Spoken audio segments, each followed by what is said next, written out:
There was a stillness in the studio. The kind that made camera operators glance at each other and crew members instinctively stop mid-motion.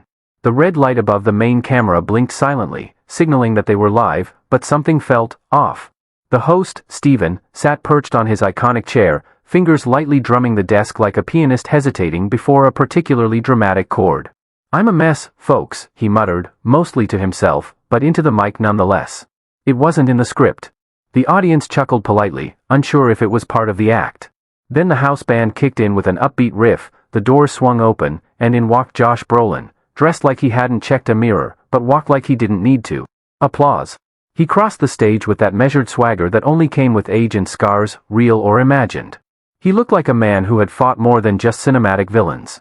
Steven stood to greet him, the usual handshake transforming into a half-hug, but there was tension in it, like two men pretending they hadn't just spoken backstage, like two men pretending this wasn't going to be a powder keg. "You look good," Steven said. "So do you," Josh replied, the corner of his mouth twitching, almost a smile. "You smell like almond soap. Dr. Bronner's?" Steven offered. Josh leaned forward, grinning now. "Smell my hand." Steven hesitated, then leaned in. "Oh God. That is fantastic." "Like I rubbed my head with a croissant," Josh said, deadpan. The audience burst into laughter. It was working, the rhythm, the banter, the illusion. But under the lights, Steven's hands were sweating. And in the control room, the director leaned into the mic and told the stage manager, "Stay close. If they go off script, I want to be ready to cut to commercial." This wasn't supposed to be that kind of show tonight. And yet everyone knew, everyone felt it, something was coming. They talked about the new movie, Weapons, the one with all the buzz and all the controversy. Julia Garn, his co-star, had been on the show just 2 nights earlier, seemingly unshaken. But even then, there had been a tension behind her eyes, a flicker of something unspoken. Steven shifted in his chair. "We had Julia on earlier this week." Josh nodded. "She's a sweet girl. Talented. But complicated." The word hung in the air. Steven pushed forward. "You sent her a video message. We aired it. Remember what you said?" "Of course." Josh looked directly at Steven. "I told you to be nice to her." A murmur from the audience. A few nervous laughs. The band leader gave a cautious look toward the producer. The red light was still on. Still live. Steven straightened his cards, the universal sign for, "I'm trying to keep control." But the control had already slipped. "You said something else in that message," Steven said carefully. "You mentioned an offer, a job." Josh smiled. "Yeah. I offered you a gig." "As what? Your assistant?" Steven chuckled. "Steam room technician?" That got laughs. But Josh didn't laugh. "I was serious," he said. "You might need it. You might not have this desk much longer." Silence. The audience didn't know whether to laugh or gasp. They split the difference. Nervous clapping. "Is that a threat or a joke?" Steven asked. "It's an observation," Josh said, leaning back. "You've been pushing too hard lately. Chasing stories that aren't yours to chase." And there it was, the shift. The change in energy. No longer playful. No longer scripted. Steven looked down at his notes, then set them aside entirely. "You're referring to the investigation," he said. "Damn right I am." "She's walking around free," Steven said. "While you're sitting here, dodging questions, brushing off concerns. You say she's sweet and talented, but you know damn well she's hiding something." Josh's jaw tightened. He didn't speak. "I've looked into her past," Steven continued. "A DUI 2 years ago. Terminated from her last teaching job for inappropriate behavior. With a member of the faculty." Gasps now. The audience leaned in. The temperature in the room dropped several degrees. "You knew that?" Steven asked. "Did you bother to look into it?" Josh's voice was cold now. "Yes. Extensively." "Then why defend her?" "Because people make mistakes. And because not everything you dig up is the full story." "You think I'm being unfair?" "I think," Josh said slowly, "that you're being theatrical. You're not interested in the truth, just the ratings." Steven's hands were shaking slightly, but he hid them under the desk. "You think I care about ratings more than the truth?" Josh smiled. "I think you care about the story. But not the people inside it." The band leader gave a subtle signal, "Wrap it, take a break." But Steven waved him off. "What is she not telling us?" Steven pressed. "Those kids, they walked out of those homes. No one forced them. What happened in that house, Josh? What did Julia Garn do?" And now Josh leaned forward. "No more charm. No more casual swagger. She protected them," he said. "From their parents. From their demons. From you. It was a moment that turned the room into glass, fragile, cold, and liable to shatter. Stephen blinked. From me? You don't understand, do you? Josh said. Those kids were running toward her, not away. You just can't see it. All you see is scandal. The audience was dead silent. Even the crew had stopped breathing. Then tell me what I don't see, Stephen said, voice barely a whisper. Josh didn't speak. He just stared. And then, as if the pressure valve had finally burst, he reached into his coat pocket. I got something for you, he said. Stephen flinched slightly. Just a beat. A twitch.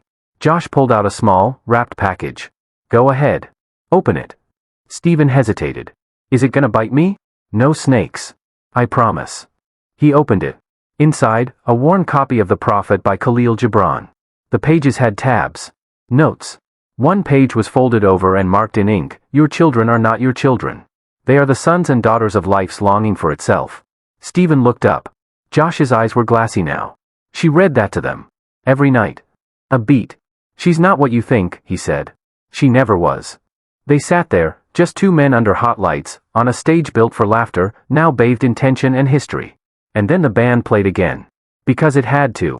Because someone in the booth had to cut to commercial. But the red light above the camera was still on. And as the screen slowly faded to black, the last thing the viewers saw was Stephen, holding that book in his hands, and realizing, maybe for the first time, that he wasn't hosting a show anymore. He was caught inside the story. The screen had faded to black, but in the studio, the lights never truly went down. They just turned cold. In the dim hum of the commercial break, producers scrambled like mice in a burning church. Voices were snapping through headsets, directors barking to cut segment 4 entirely, kill the monologue, cue the audience coordinator, do something to shift the air. But nobody moved. Because on stage, Stephen hadn't stood up. He was still holding the book. His fingers gripped its spine like it was some kind of relic, something ancient and dangerous, vibrating with something older than television. He stared at it, trying to make sense of the line Josh had marked. They are the sons and daughters of life's longing for itself. Josh sat still in his chair, no longer the actor selling his latest film. He looked like a man on trial. But not afraid. Resigned. Resolute. Someone from the crew approached Stephen with a bottle of water and a hand on his shoulder. You good? She whispered. He didn't answer. Do we keep going? He looked up, eyes clearing like a fog lifting. Yeah, he said. Yeah, we keep going. The red light blinked on. The audience clapped half-heartedly, confused, sensing the shift. We're back, Stephen said, voice low. Still here with Josh Brolin. Josh looked at him, calm. So, Stephen said. You gave me a book. I did. You're saying Julia read this to them. She didn't just read it. She lived it. A pause. Then why the sealed court files? Stephen asked. Why the gag orders? Why do we have 3 missing minors and a lawyered-up starlet refusing interviews? Josh didn't flinch. Because the truth doesn't survive the media cycle, he said. It gets butchered. Cleaned up. Turned into a headline. Julia knew that. She knew that once the story got out, no one would care about what actually happened in that house. They'd only care about why it looked messy. Stephen leaned forward now. He smelled blood, even if he wasn't sure whose. You're implying something dark, he said. Something those kids were running from. Josh stared at him. She took them in. They came to her. Not the other way around. You keep saying that. Because it's the only thing that matters. Josh, Stephen set the book down. Do you know where those children are? Josh said nothing. The air in the studio turned viscous. Like it had weight. Like it was pressing down on everyone in it. Stephen tried again. Do you know where they are now? Josh's jaw tightened. Do you know what it feels like to watch a child look you in the eye and say, please don't send me back? That stopped Stephen cold. The audience didn't move. One woman had her hand to her mouth, as if watching a slow-motion car crash. She kept them safe, Josh said quietly. She got them out before anything could happen to them. Stephen's voice trembled. Before what could happen? Josh finally looked away. You ever notice how certain people always get the benefit of the doubt, he said. Nice house, good school, church on Sundays, they can't be monsters. They're respectable. But kids see through that. Kids don't care about your job title. They care about how you look at them when nobody's watching. Stephen swallowed hard. Those 3 kids, Josh said, told the same story. Separately. In detail. And no one believed them. Not the cops. Not child services. Certainly not the courts. Why? Stephen asked, almost breathless. Because Julia didn't follow protocol. She took them in. No paperwork. No waiting for the system to fail them officially. She just acted. Stephen leaned back, the weight of it all suddenly immense. This isn't just a movie, he said quietly. Josh nodded. No. It's not. A new voice entered the mix, one no one expected. From the wings, Julia Garn stepped out. No announcement. No music cue. Just her, in jeans and a faded hoodie, stepping onto the stage like she didn't care who was watching anymore. Gasps from the audience. Producers shouted into headsets. Stephen looked stunned. Julia. She didn't answer him. She looked only at Josh. You weren't supposed to say anything, she said, not angry, just tired. I didn't, he replied. Not really. Julia stepped past the desk, past the cameras, and took the seat beside Josh. The audience watched her every move like it was scripted, but nothing about this was. This was live. Unfiltered. The kind of moment that turned into documentaries years later.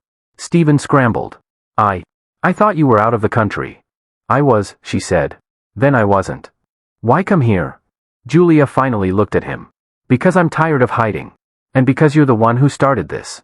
You dragged my name across your show, pieced together old court records and gossip columns, and called it journalism. I asked questions, Stephen said. No, she said, voice sharp now. You made accusations. You painted a target on my back. You turned a story of 3 terrified children into tabloid theater. Stephen blinked, rattled. Then tell me the truth, he said. Tell me what happened. Right now. On camera. Julia paused. The entire studio held its breath. And then, she nodded. Fine, she said. You want the story? I'll give you the story. She turned to the audience. One of them was 9. One of them had a black eye. One of them hadn't spoken a word in 2 weeks. They came to me after school. Sat on the steps of my trailer. And said they wouldn't go home. That if I made them, they'd run away again. They'd run away again? Stephen echoed. Julia nodded. They tried once before. No one believed them. No one listened. So they came to me. And I didn't call the cops. I didn't notify the school. I made them pancakes, and I let them sleep on my couch. And the next day, I asked questions. Her eyes darkened. And I didn't like the answers. Stephen said nothing. Within a week, Julia continued, the father lawyered up. The mother played victim. The school turned on me. And those kids were sent back. A pause. They showed up again 2 nights later, she said. With bruises. Stephen's face went pale. So I took them, Julia said. I drove across 3 state lines. I rented a cabin under a fake name. I kept them fed. I homeschooled them. And I waited. Waited for what? Stephen asked, his voice cracking. For someone to care. A long silence followed. Even the crew, who had seen everything, were stunned into stillness. Josh reached out and gently touched Julia's hand. I was one of the few who did, he said softly. Stephen looked around. Where are they now? Julia didn't answer. I can't tell you that, she said. Why not? Because if I do, they'll be taken away again. Stephen sat back, shell-shocked. You broke the law, he said. I broke a system that never worked. He looked down at the book again. The prophet. The marked page. They are the sons and daughters of life's longing for itself. When he looked back up, his voice was low. And now? Julia looked at him, eyes sharp, exhausted, and free. Now, she said, I wait for them to grow up, safe. And one day, maybe, they'll tell the story themselves. The audience was quiet. Some people were crying. One stage light flickered, not for effect, just from age. And then, Stephen did something no one expected. He stood. He picked up the book. And he walked around the desk, past the cameras, past the 4th wall, and handed it back to her. I'm sorry, he said. Josh stood beside her. They don't need an apology, he said. They need to be left alone. Stephen nodded, as if understanding for the first time what show he had been hosting all along. The red light above the camera flickered. Still on. Still live. But no one spoke. Not yet. Because what do you say after the truth walks into the room and sits down? What do you say when you realize you've been asking the wrong questions all along? And what do you do when a woman who's been vilified in headlines looks into the camera and says nothing, because she already said it all? The studio was frozen. Not by fear, but by gravity. The kind of gravity that falls in after a storm, when the truth's been told and the air is too thick to move through. The red light was still on, but no one dared breathe wrong. On screen, it looked like a tableau, Stephen standing before Julia and Josh, the book still warm in her hands, the audience a silent witness to something that no longer resembled a talk show at all. Stephen returned to his chair slowly. The audience wasn't clapping. They weren't sure they were supposed to. Because this wasn't applause-worthy. It was something else entirely. I need to ask this, Stephen finally said. Even if I regret it. Julia looked at him, her eyes unreadable. Did they tell you what happened to them? He asked. Not what you suspected. Not what you feared. But what they said? Josh's jaw clenched, but he didn't speak. Julia did. Yes. Stephen waited. And then, in a voice that didn't tremble, she answered. The oldest said he was made to sleep in a locked garage with the lights off and no blanket. The girl said her mother told her she was cursed. The youngest said he didn't remember a time when someone hadn't hit him. There was no gasp this time. Just a kind of collective exhale, as if the audience had been holding their breath for too long and finally ran out of strength. They didn't just run, she said. They fled. Stephen's voice was thin now. Why didn't you call the police? I did, she replied. The first time. And they talked to the parents. Took statements. Filed paperwork. Told me I was making waves where I shouldn't. That I was too close. Too emotionally involved. That it wasn't my place. And you believed them? No, she said. But I understood them. A beat. I understood that the system doesn't save everyone. It just documents the failure. Josh finally spoke, his voice low and thick. The truth is, Julia didn't hide those kids. She protected them. The people who should have protected them, the ones with badges and gavels, they looked the other way. Stephen rubbed his eyes. His makeup was gone now. Sweat glistened on his temples. His entire persona, peeled back like cheap wallpaper. Why come here? He asked again. Why come back into the fire after all this time? Julia took a long breath.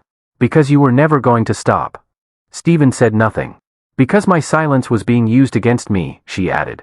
Because if you only tell part of the story long enough, people start believing that's all there ever was. She turned toward the camera now. Looked straight into it. I'm not asking for forgiveness. I'm not asking to be made into a saint.